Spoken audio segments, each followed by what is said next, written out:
انا عايز اعرف بس فين الاعلام وتسليط ضوءه على الخناقه والمهزله اللي حصلت بعد مباراه بيراميدز والزمالك بالامس.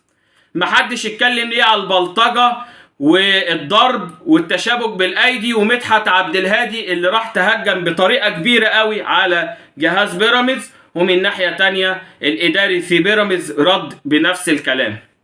سؤال لاداره بيراميدز بسيط، وسؤال لهاني سعيد ومحمود فتح الله: فين البيانات الاعتراضيه على الخناقه اللي حصلت؟ رقم واحد. رقم اتنين، فين الشكاوي في اتحاد الكورة؟ رقم 3، وده موجه لاتحاد الكورة نفسه. فين العقوبات الانضباطية يا اتحاد الكورة انت ولجنة الانضباط على البلطجة والشكل السيء اللي شفناه امبارح بعد الخناقة اللي حصلت؟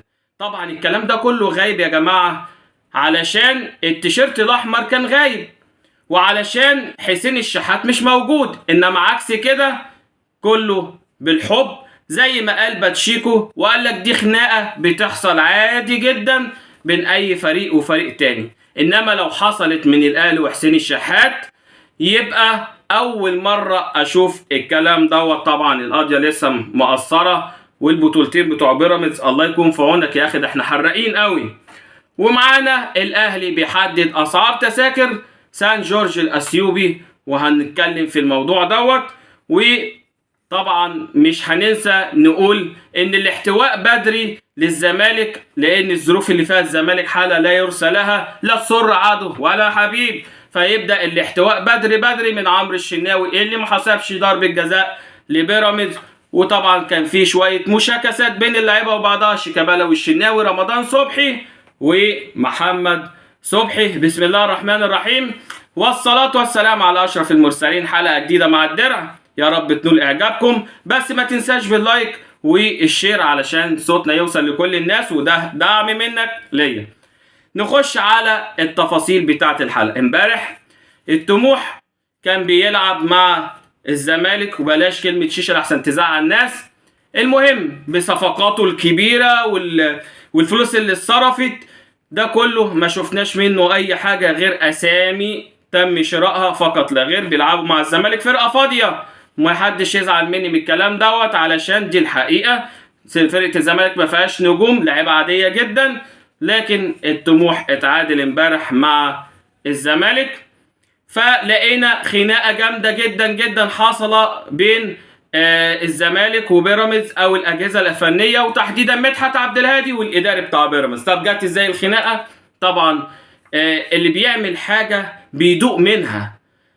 الزمالك بيضيع وقت علشان ناقص العدد، فبيراميدز قوم يلا زي رمضان صبحي وما شابه ذلك. فطبعا مدحت عبد الهادي اتشنك وقام، والعافيه خدته، وبمنتهى المنظر السيء راح بيجري وبيضرب بالبنيات في جهاز بيراميدز او اداريه، وده يرد وده يرد، وخناقه كانها عركه في خمار. فين دور الاعلام يا سيدي الفاضل في النقطة دي؟ ما شفناش اعلامي اتكلم على المنظر القذر ده، ما شفناش اعلامي اتحرك وقال ان كان في خناقة وان ده منظر لا يسر عدو ولا حبيب، وما ينفعش مصلحة الكرة المصرية وشكل الكرة المصرية. انما الكلام ده كله ما يتقالش غير عن النادي الاهلي، على حسين الشحات اللي اتسب بامه وبمراته، فلما خد حقه بايده والنخوة خدته، وده طبعا احنا غلطناه فيه وما نرضاش المنظر ده. الدنيا قامت ما قعدتش، واتحاد الكرة يوقف، ولجنة الانضباط عايزة تغلظ، والدنيا كلها ده اسلوب مش كويس وعيب وحصل وما حصلش. فين بقى؟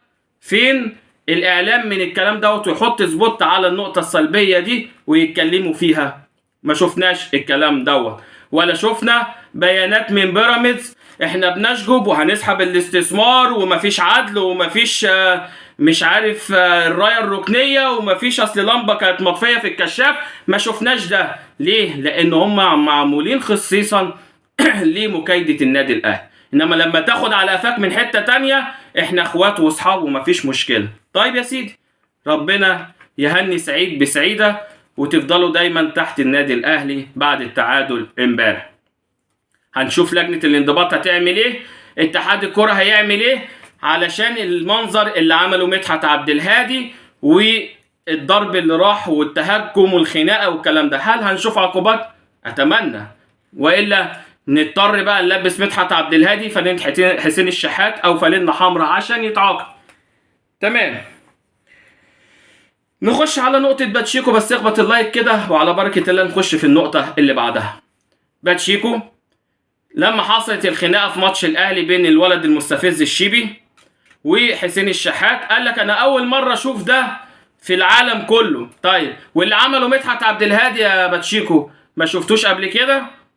طب لو ما شفتوش قد كده أديك شفته، ولا علشان هو الأهلي لازم تاخد اي لقطه على حساب الاهلي عشان يتم الكلام عليكم تبقى مشهور وكده والكلام دوت؟ وطبعا ده حقن بتاخدها في بيراميدز انك لازم عفوا تهاجم الاهلي، لازم تتكلم وحش عن الاهلي، لازم كل شويه هجوم جامد على النادي الاهلي. فطبعا الاهلي بيرد بايه؟ بيرد ان هو بيديك على قفاك في بطولات، ياخد منك القضيه، ياخد منك كاس سوبر، كاس مصر.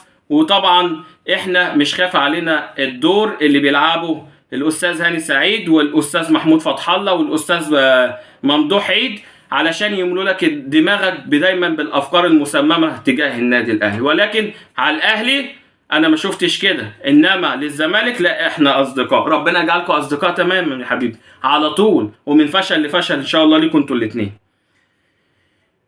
نخش على اسعار تذاكر النادي الاهلي وسان جورج. الاهلي اعلن التذاكر ان شاء الله المباراه يوم الاحد باذن الله. كل التوفيق للنادي الاهلي. كهربا راجع، حسين الشحات راجع، هيغيب موديست، هيغيب رضا سليم للوقف، ان شاء الله اللي موجود يبقى على قدر المسؤوليه.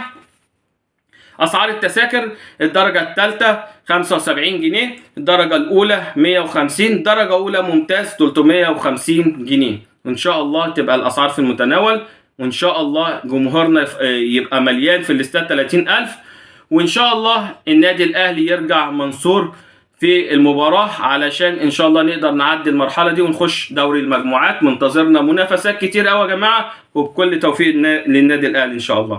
الاحتواء اللي بدأ بدري، ضرب الجزاء لبيراميدز واضحه وضوح الشمس، لم يتم احتسابها من عمرو الشناوي اللي قاعد على الفار. طبعا الاحتواء بدأ بدري، وحسين لبيب هو الاقرب لرئاسه نادي الزمالك، وحسين لبيب ده اللي كان متفق مع اتحاد الكوره يضغطوا ماتشات النادي الاهلي ويعملوا مواعيد للنادي الاهلي عشان ناخد البطوله زي ما هو قال وصرح صوت وصوره. فالاحتواء بدأ بدري، ولازم ناخد بالنا من الكلام ده كنادي اهلي واعلام نادي الاهلي، ونسلط الضوء على اللي بيحصل ده علشان نحاول نحجم اللي بيحصل ضد النادي الاهلي. فالاحتواء بدأ بدري. ضربة جزاء لو كانت اتحسبت وسجلت كان بيراميدز كسب 3-2. لا يعنيني بيراميدز يكسب ولا الزمالك يكسب، انا اللي يعنيني اللي الاهلي رقم 1 بفضل الله وفي المركز الاول، ويقدر يكسب ده ويقدر يكسب ده. ولكن احنا بنتكلم على العدل وغياب العدل وتوجيه الامور لاتجاه معين علشان ما يبقاش الموسم الكارثي للعام الثاني على التوالي.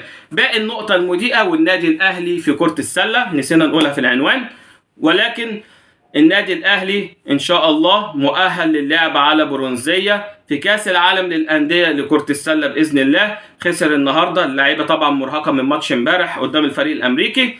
إن شاء الله لو الفريق البرازيلي كسب الفريق الأمريكي النادي الأهلي يلعب على برونزية العالم، وده شرف كبير جدا جدا، وليه لأ إن شاء الله نرجع بميدالية. أتمنى تكون الحلقة عجبتكم، أشوفكم في حلقة جديدة، سلام عليكم.